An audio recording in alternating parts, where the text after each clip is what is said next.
Hey, welcome back to Something in the Wilderness, where I discuss the music of Andrew McMahon from throughout his career, song by song. My name's Steve, and today I'm going to talk about a song that's particularly special to me. It's also the newest song I've talked about in the show so far. Have you ever heard a song, and you're certain it's the first time you've heard it, but it feels like you've heard it 100 times before? So much so that you get this nostalgic feeling for certain times of your life? Sometimes it's not just the lyrics either, but in my case, the lyrics play a large factor into why I feel this way. I hope that everyone listening has memories of their own little house in the trees when they were young. I don't think I can quite put into words all the feelings that come up when I hear this song, even from the very first time. I was listening to the entire album in my living room. It was evening and my house was pretty dark.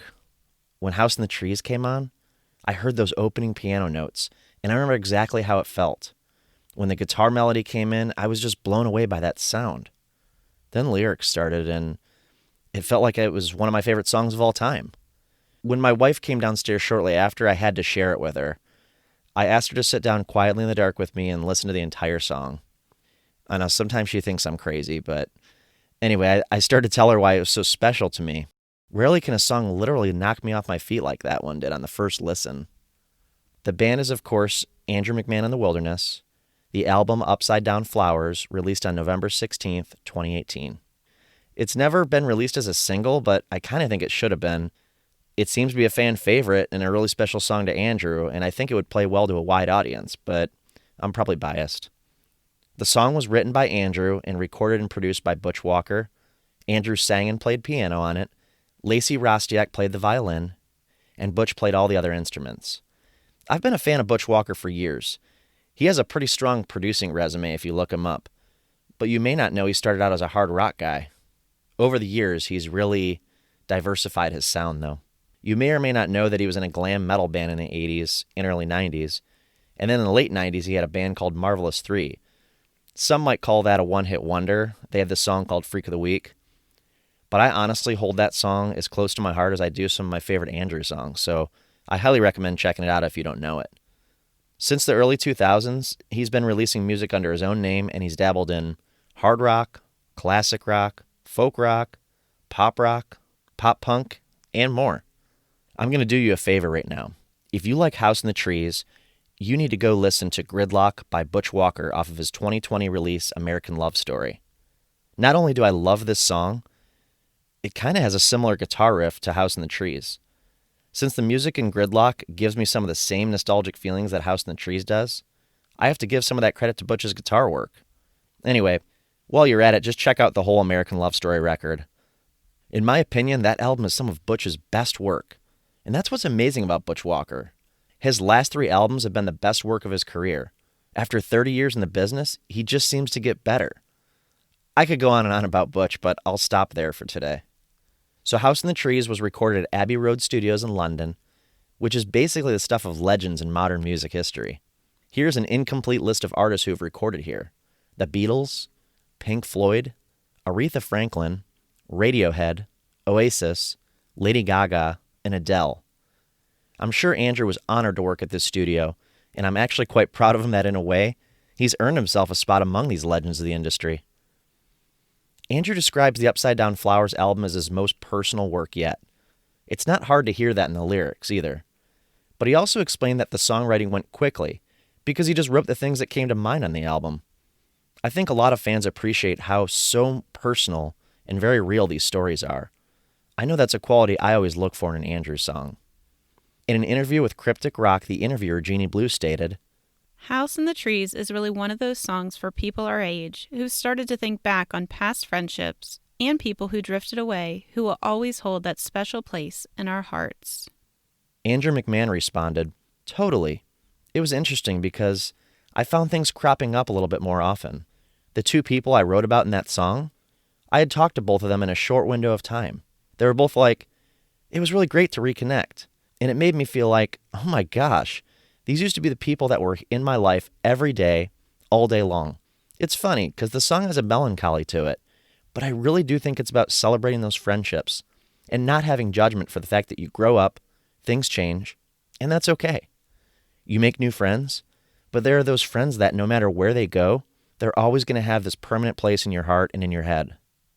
Look, I'm sure we all have people from our past that we were once close with, but have faded to the background. It's sad, but getting older, I've started to realize it's just a natural part of life. People grow older, move away, or just drift apart. Sometimes we get separated by geography, a different life path, family, jobs, different interests, and sometimes it's simply by choice, either mutual or even one-sided sometimes. And I appreciate Andrew creating a song that can illustrate all these feelings for the rest of us to identify with. I'm fortunate to have a couple of friends from middle and high school that, despite the distance and different paths we've been on, we've remained close in contact. And even if we go months without speaking, once we come back together, it's like no time has passed. I really hope that you have a friend like that out there too. But even just as importantly, I can tell these guys anything. I don't have to sugarcoat it or watch what I say because we have this lifelong friendship where no matter what happens between us, we're going to be friends. Unfortunately, most friendships aren't quite that solid, whether we want to believe that or not. Even with technology like social media and the ability to contact someone by voice or text literally anytime from anywhere, most of our relationships get disconnected at some point, either temporarily or permanently. You know, I'd love to say that my nearly 500 friends on Facebook are close friends, but the reality is, how many of them can I call up right now just to chat about life? I don't mean to get too philosophical, but having the ability to keep up with the pasts of everyone we've ever interacted with online doesn't feel like it's necessarily connected us more. So sometimes it's a hard pill to swallow that you can watch the life events of someone who used to be the closest person in your life unfold on social media, yet you really don't even know them anymore. Let's shift now to the sound and the instrumentation of the song. The lyrics take the song to a whole other level for me, but the music alone resonates such feelings of emotion and nostalgia. I couldn't put my finger on it the first time I heard it, or even the second, or the third, or even the 50th. But I've had this feeling before with other modern rock songs. The melody in the verses just takes me back to when I was younger. It's not just the guitar, just the piano, or the violin, but how well they all play so well together. Yeah, it has a bit of an 80s vibe, and that probably helps too. I learned from an Associated Press article that the guitar riff in this song was borrowed from a 1987 Fleetwood Mac single called Seven Wonders. I encourage you to go listen to that song. Your trip back to the 80s, though, won't be complete without watching the music video on YouTube. It really captures the time in music videos, let me tell you. Anyway, I was shocked that Butch's guitar riff here matches the keyboard melody in the Fleetwood Mac song. I'm sure these things happen pretty frequently in modern music. Most likely these are examples of unconscious inspiration. But it did make me wonder in my own personal experience with the song. Was this why the song reminds me of my childhood? Was this a familiar riff from my days watching MTV in the 80s? Or maybe those family road trips in our motorhome across the country, where my parents would inadvertently introduce me to the music that would influence my music taste for the rest of my life? I'll never know. I might have viewed this song differently had I learned this nugget of information when I first heard House in the Trees over 2 years ago. But fortunately, the song's had a chance to marinate in my head, with repeated plays in my car, around the house, and even seeing it live a couple of times. And it's found a special place in my heart on its own. I guess the good news with this comparison is that I found another Fleetwood Mac song that I like. I'm kind of a sucker for that 80s synth keyboard sound. Aside from the feelings I get when I hear this song, I think the Upside Down Flowers album as a whole has this more classic sound, less modern than the previous two Andrew McMahon and the Wilderness albums.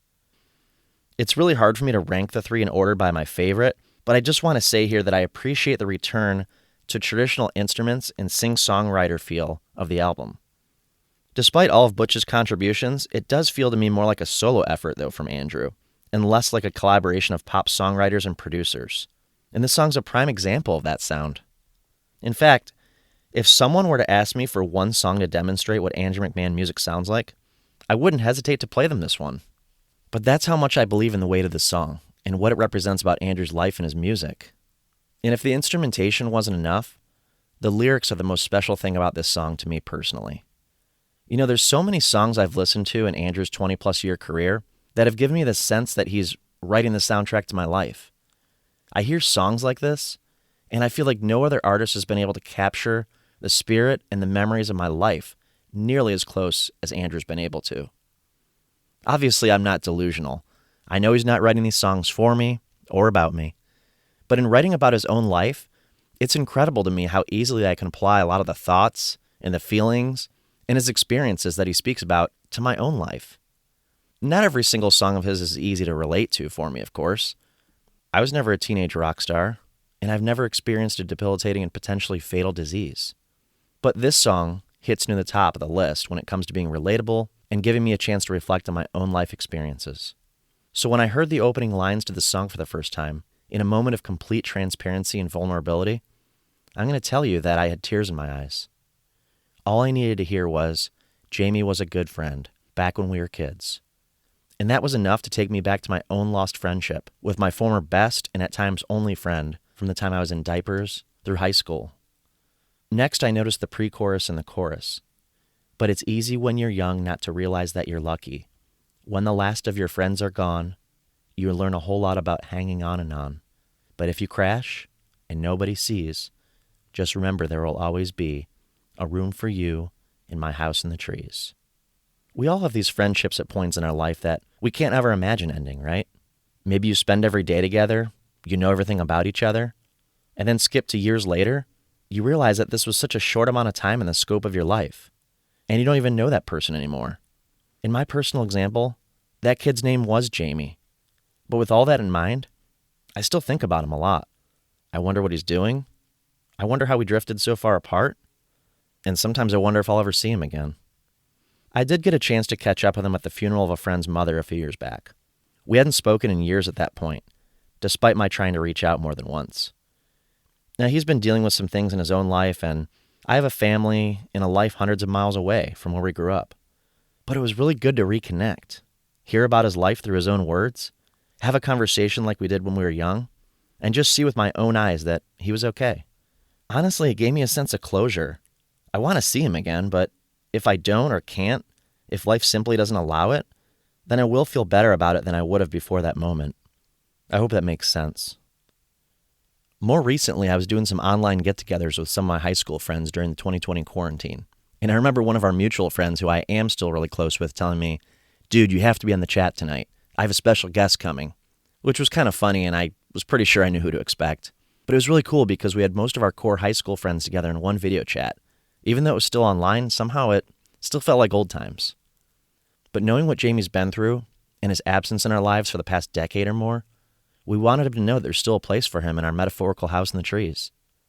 I have such great memories of Jamie and I going on bike rides, hanging out around the house, playing Legos, building forts in the woods. We would collect wood from our garages or someone else's garbage that week, or whatever was left over from other kids building forts in the woods, grab a hammer and some nails from my dad's garage, and build a fort in the trees out there. One summer, we even spent days and days collecting all the fallen logs around these acres of woods and built a teepee-shaped fort. We dug a hole about 2 feet deep and 4 feet wide. Sometimes we'd show up to it and someone had knocked it down. Then we'd have to rebuild it, but those are some good memories. The second verse of the song is not nearly as impactful to me, but I think it's important to also point out that our childhood friends aren't the only ones who can drift away, especially when you moved around a lot for work or family, multiple different states, or they have, or both. It's really difficult to maintain those close-knit relationships, despite how close you were back in those times. I think back to a group of friends I had in my last 2 years in college. We were together all the time for those 2 years. But once I moved away shortly after college, I wasn't so close to them anymore. But I do hold on to all these wonderful memories we made, these moments in time that can never be replicated. And for that, I realize I am lucky. And there were so many people in my past that I feel like I owe gratitude to. Wouldn't that be a weird concept, though, to write a series of thank you letters to people from your past and remind them of how they shaped you and may have at times saved you? It's something much easier in theory than in execution, but it's something to think about. And that idea came from the second verse when Andrew talks about his old friend Aaron, who did so much for him. And he may have known him such a short time, but the impact that Aaron left on Andrew's life was clearly really meaningful. I'm sure we can all think of people like that in our own lives. I know I have a few in mind right now. I'd also be remiss here not to mention what Andrew has stated is his favorite lyric in the song. Back when we were kids and my father got sick, we would hang out on the weekends. This was in reference to hanging out with his friend Jamie.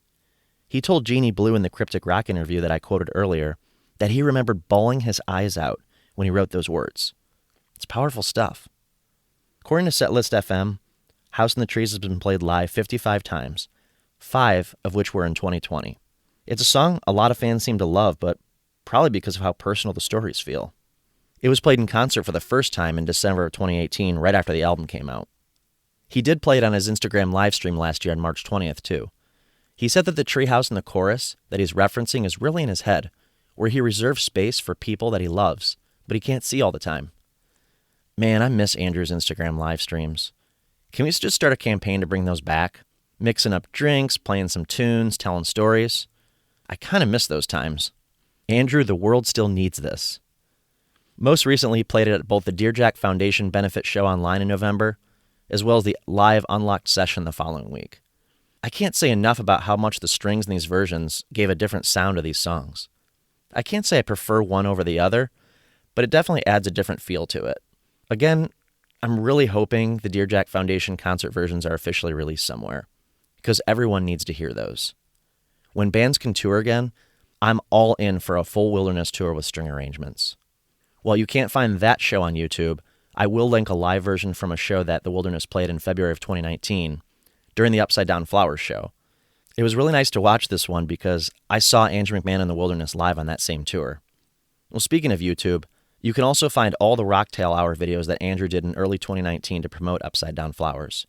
If you missed them, each episode he makes a different cocktail named after each song on the album. Unfortunately, he doesn't perform the songs, but he does talk about each song while making the drink. So some final thoughts here. I know this is one of the more modern Andrew songs that's pretty much universally adored by the hardcore fan base.